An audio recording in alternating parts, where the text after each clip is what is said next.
दिनै उत्तर पाटगावआव जोङो दालां मोननै लुनायनि दिनै अन्थाइ खाम्फा जोङो गायसनदों।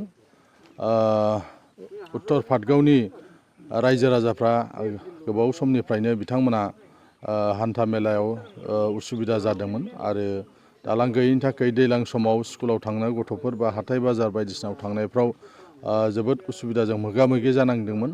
दा बे बाथ्राखौ लानानै आङो मानगोनां बिटिआरनि चिफ मुस्रि प्रमद बर' बिथांजों सावरायलायनानै बिथाङा दिनै बे गामिनि जे दालां मोननै बे दालां मोननैखौ बानायनो थाखाय बिथाङा सेंसन होबाय आरो बिनिनो दिनै जोङो गिबि जे हाबाफारि बे हाबाफारिखौ खालामदों। खुब खम समनि गेजेरावनो बे दालांखौ लुफुंनानै होगोन होननानै जोंनो जायफोर मावग्रा कन्ट्राक्टरफोर बिथांमोना बुंदों। अलरेडि बिथांमोना केम्पबो बानायनानै थाफैखाबाय।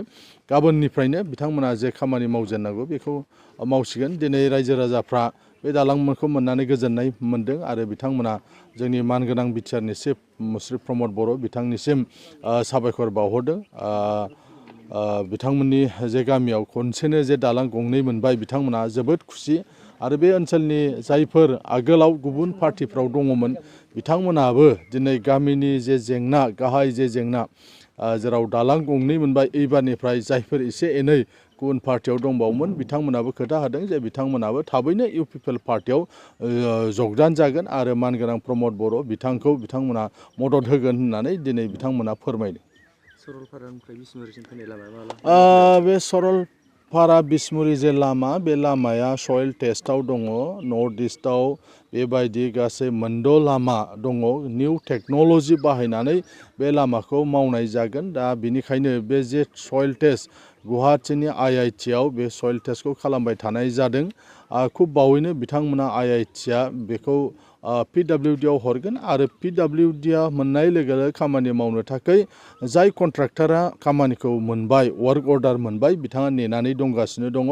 मानोना बियो गिबि माने नर्थ इस्टआव बे टेक्न'लजिखौ बाहायनाय जागोन। बिनिखायनो दिनै कन्ट्राक्टरा वार्क अर्डार मोनबाबो मावथ'नो हायाखै। मानोना IIT गुवाहाटीआव बियो माने सयल टेस्ट खालामनानै दङ। माब्रैबा लामाया गोजोर जागोन बा मा खालामनांगौ मेडिसिन बायदिसिना होनांगौ बेखौ बिथांमोना टेस्ट खालामखांनायनि उनाव जि टेस्ट रिपर्ट मोननाय लोगो लोगोनो कन्ट्राक्टरा बिनि खामानिखौ मावफुंगोन। जायनि थाखाय बावहाय मानगोनां आसामनि गिबि मन्त्रि डक्टर हिमन्त बिश्व शर्माया गावनो फैनानै दिग्लिसिम बेरायनानै नायनानै थांदों। मालाबाबोथ' बेबायदि क'क्राझाराव बिदि लामा मावगोनखौथ' आसामनि चिफ मिनिस्टारा नायफैफेराखैमोन। मानोना एबारसो बे गिबि नर्थ इस्टआव बेबायदि टेक्न'लजिखौ बाहायनो नागिरदोंखाय लामाया माब्रै जागोन बेसेबां गुवार बेसेबां गोलाव बेखौ गावनो नायफैथारदों। बेनिखायनो आङो रायजो राजाफोरखौ खावलायदों जे रायजो राजाफ्रा माखासे मानसिफोर बुंनाय बायदि एसे गोनो गोथो मालाबा सानफ्लांदों जानाय नङादां जायनि खुनु बाथ्रा गैया। आङो गोलाव समनिफ्राय बुंबोबाय थादों। आंनो बे लामाखौ लानानै आसामनि चिफ मिनिस्टाराव थांदों बिथांखौ खावलायदों आरो बिनि उनाव सेंसन मोनदों टेन्डार जाबाय बे खामानिया जाखागोन। नङामोनब्ला बावहाय आसामनि मानगोनां बुंथिगिरि बिश्वजित दैमारियाबो MLA टिमखौ लानानै बेखौ नायफैनाय नङामोन। बिनि उनाव आसामनि मानगोनां चिफ मिनिस्टारा गावनो दिग्लिसिम फैनानै नायनानै थांदों। ओरैनोथ' नङाना सासे MLA बुंदों होननानै माने जागोन जाया बेबायदि गैया।